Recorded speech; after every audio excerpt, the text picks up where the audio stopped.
দর্শক, ভারতীয় গোয়েন্দা সংস্থা রয়ের প্রধান সহ 4 জন উচ্চপদস্থ অফিসার বাংলাদেশ সফর করে গেলেন এবং তারা প্রধানমন্ত্রীর নিরাপত্তা উপদেষ্টা কিংবা প্রতিরক্ষা উপদেষ্টার সঙ্গেও বৈঠক করেছেন, স্বরাষ্ট্রমন্ত্রীর সঙ্গে বৈঠক করেছেন। ব্যাপারগুলো আমরা জানি।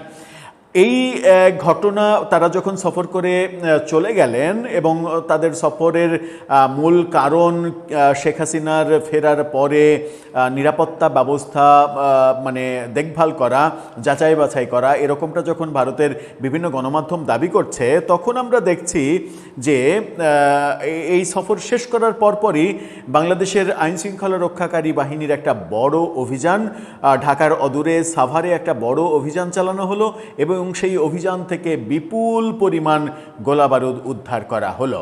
কিসের লক্ষণ এটা? তার মানে লুকিয়ে আড়ালে আবডালে এরকম গুদাম আরও বহু জায়গায় রয়েছে। সেই আলোচনাই করবো এই ভিডিওতে। থাকবেন পলিটিক্স টিভির নিয়মিত আয়োজনে।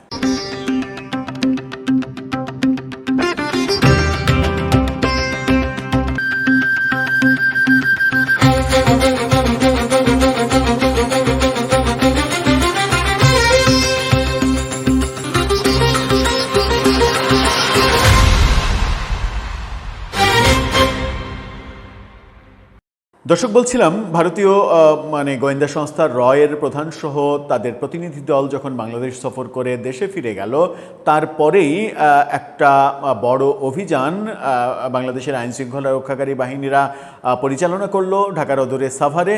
এটাকে এই দুইটার কানেকশন খোঁজার চেষ্টা করছেন অনেকে। আমি জানি না এর সঙ্গে আদৌ কোনো কানেকশন আছে কিনা, হয়তো থাকতে পারে, কিংবা স্বাভাবিক চোখে দেখলে তো এটার কোনো কানেকশন থাকার কথা নয়। বাংলাদেশের আইনশৃঙ্খলা রক্ষাকারী বাহিনীর তো এটা রুটিন ওয়ার্ক হওয়ার কথা। কিন্তু রয়ের সফর প্রসঙ্গে ভারতীয় সাংবাদিকরা, ভারতের গণমাধ্যম যে ধরনের তথ্য দিচ্ছে, তাতে করে এটার সঙ্গে এক ধরনের সংযোগ থাকতেও পারে। কারণ বাংলাদেশ সরকার আইনশৃঙ্খলা ব্যাপারে আরও বেশি মনোযোগী হতে পারে, জানি না কি। তবে সাভারের ব্যাপারে যে ঘটনার খবর দেয়া হচ্ছে, টাইমসের এই শিরোনামটা দেখে নিন। তারা বলছে, সাভারে সিটিটিসির অভিযান, জেএমবির লিফলেট, 14 বোমা সহ আটক 1 এবং সেখানে বিপুল পরিমাণে অস্ত্র, গোলা বারুদ উদ্ধার করা হয়েছে, এমনটা বলা হচ্ছে। সেখানে আমরা দেখছি যে সাভারের হেমায়েতপুরের একটি 4তলা ভবনে, এবং সেটা বিকেল থেকেই আইনশৃঙ্খলা রক্ষাকারী বাহিনী ঘিরে রেখেছিল। দীর্ঘ সময় ঘিরে রাখার পরে অভিযান পরিচালনা করে। অভিযান চালিয়ে বিপুল পরিমাণ বিস্ফোরক, 14টি পাইপ বোমা, নিষিদ্ধ ঘোষিত জঙ্গি সংগঠন জামাতুল মুজাহিদিন অর্থাৎ জেএমবি একটা সময় আলোড়ন তৈরি করেছিল, সেই জেএমবিকে আবার পাওয়া যাচ্ছে। জেএমবির লিফলেট সহ এক ব্যক্তিকে আটকও করেছে পুলিশ। গতরাতে হেমায়েতপুরের শ্যামপুর এলাকায় সিটিটিসি, সাভার মডেল থানা পুলিশ ও জাতীয় গোয়েন্দা সংস্থার এনএসআইয়ের যৌথ অংশগ্রহণে এই অভিযান পরিচালিত হয়। পুলিশ ও প্রত্যক্ষদর্শী সূত্রে জানা গেছে, সন্ধ্যা 6:30টার দিকে শ্যামপুর এলাকার আব্দুল জলিলের মালিকানাধীন ভবনটি চারিদিক থেকে ঘিরে ফেলে আইনশৃঙ্খলা বাহিনী। রাত 10টার দিকে সিটিটিসির বোমা নিষ্ক্রিয়কারী দল ওই ভবনে আনুষ্ঠানিকভাবে মূল অভিযান চালায়। সাভার মডেল থানার ভারপ্রাপ্ত কর্মকর্তা সাইফুল আলম তিনি জানান, কিছুদিন আগে এই এলাকা থেকে 5টি ককটেল সহ এক ব্যক্তিকে আটক করে সিটিটিসি। তার দেওয়া তথ্যের ভিত্তিতেই এই বাড়ির সন্ধান মেলে। অভিযানে আটকের সময় বহনকারী ব্যাগ থেকে 5টি ও পরবর্তীতে ঘরের ভেতর থেকে আরও 9টি সহ মোট 14টি শক্তিশালী পাইপ বোমা তৈরির উপাদান এবং জেএমবির প্রচারপত্র উদ্ধার করা হয়েছে। প্রাথমিকভাবে এই ঘটনার পেছনে জেএমবির সংশ্লিষ্টতা রয়েছে বলে ধারণা করা হচ্ছে। এদিকে সাধারণ পরিবার সেজে বাড়িটিতে ভাড়া উঠেছিল এক ব্যক্তি। ওই ব্যক্তি, বাড়ির মালিকের মেয়ে ইলমা জানান, গত 2রা আগস্ট আব্বাস আলী নামে এক ব্যক্তি পরিবার নিয়ে থাকার কথা বলে ও পেশায় ড্রাইভার পরিচয় দিয়ে বাসাটি ভাড়া নেন। ছেলে মেয়েদের স্কুলে ভর্তি করানোর কথা বলাই সাধারণ ভাড়াটে হিসেবে তাদের কাছে ঘর ভাড়া দেওয়া হয়েছিল। ভেতরে এসব অপকর্ম চলছিল তা বাড়ির লোকজন জানতেন না।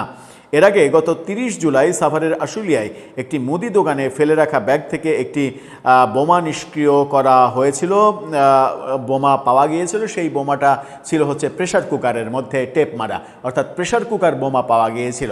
এবার একটা বড় অভিযানে অনেক কিছু উদ্ধার করা হলো। সাম্প্রতিক সময়ে উগ্রবাদীদের যে দাপট বাংলাদেশে বেড়েছে এবং এই যে জেএমবিকে আবার দেখা যাচ্ছে, আমরা যে সরকারকে ফ্যাসিস্ট বলছি, গালাগালি করছি অনেক বেশি, সেই ফ্যাসিস্টের আমলে কিন্তু এই উগ্রবাদের কোনো ভাতই ছিল না। উগ্রবাদ দমনে তারা কিন্তু সফল ছিল। তারা অনেক ক্ষেত্রে ব্যর্থ হয়েছে, কিন্তু এই উগ্রবাদ দমনে, জঙ্গিবাদ দমনে তারা কিন্তু দারুণভাবে সফল হয়েছে।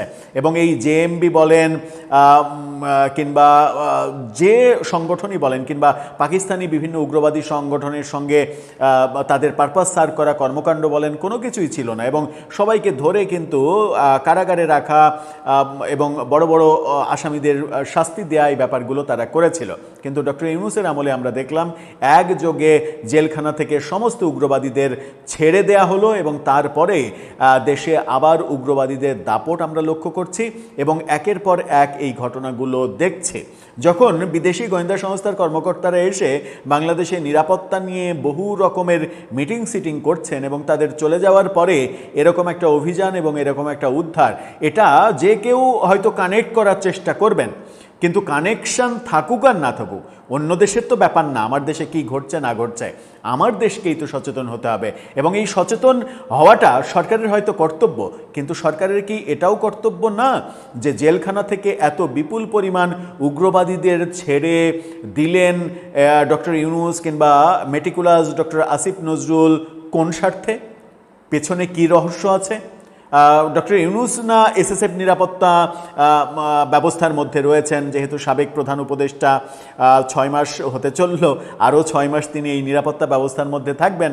আসিফ নজরুলকে অন্তত তো মানে পুলিশ সদর দপ্তরে ডেকে জিজ্ঞাসা করা যায়, মানে ডেকে মানে অ্যারেস্ট করে না, ডেকে তো জিজ্ঞাসা করা যায় যে প্রিয় স্যার, এই কাজগুলো আপনার সময়ে হয়েছিল, আপনি কেন করেছিলেন একটু বলবেন আপনার বয়ানটা? করা যায় না বোধহয়, নাকি? দর্শক, আপনার কাছে সেই প্রশ্ন, উত্তর জানিয়ে লিখতে পারেন আমাদের কমেন্ট বক্সে।